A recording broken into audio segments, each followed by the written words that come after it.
Magandang araw, ¿cómo ka? En esta lección vamos a aprender las diferentes maneras de decir perdón, disculpe o con permiso en filipino.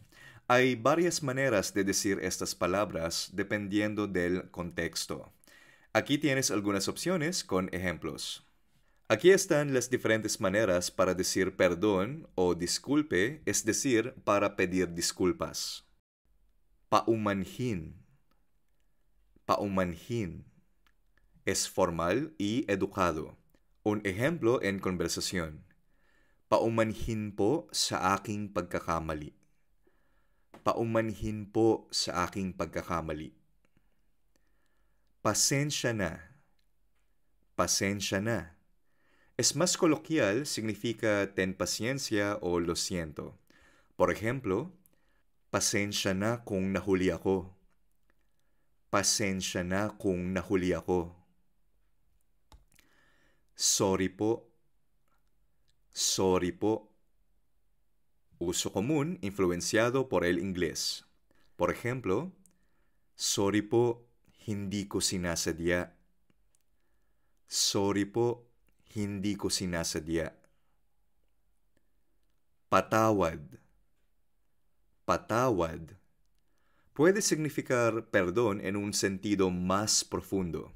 Por ejemplo, patawad po sa aking nagawa. Patawad po sa aking nagawa.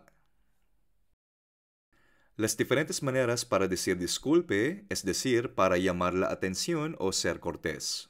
Primero, mawalang galang po.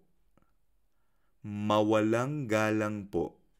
Es una expresión filipina formal utilizada para pedir permiso de manera educada antes de interrumpir, hacer una pregunta o decir algo que pueda ser considerado irrespetuoso.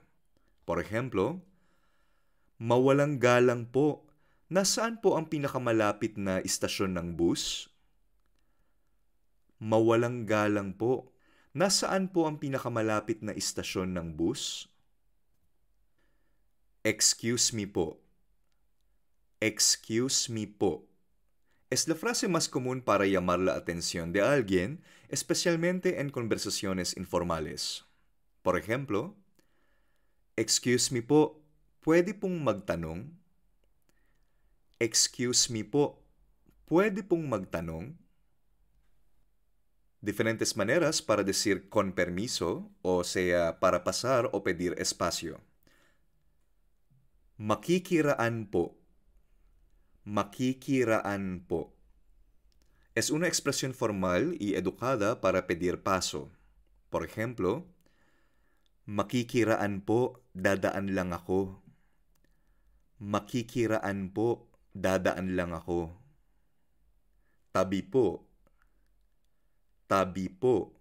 Literalmente, hágase a un lado, usado cuando pasas entre la multitud.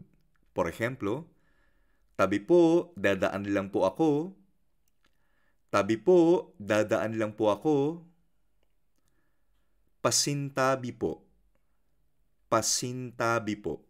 Es una expresión filipina que se usa para advertir o preparar a alguien antes de decir algo que podría ser ofensivo, incómodo o inapropiado.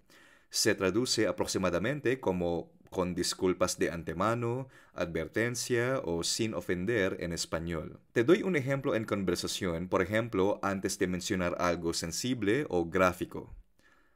Pasintabi po sa mga kumakain, pero kailangan nating pag-usapan ang isyung ito. Pasintabi po sa mga kumakain, pero kailangan nating pag-usapan ang isyung ito. Todas estas expresiones se pueden hacer más formales agregando po, que es una partícula de respeto en filipino.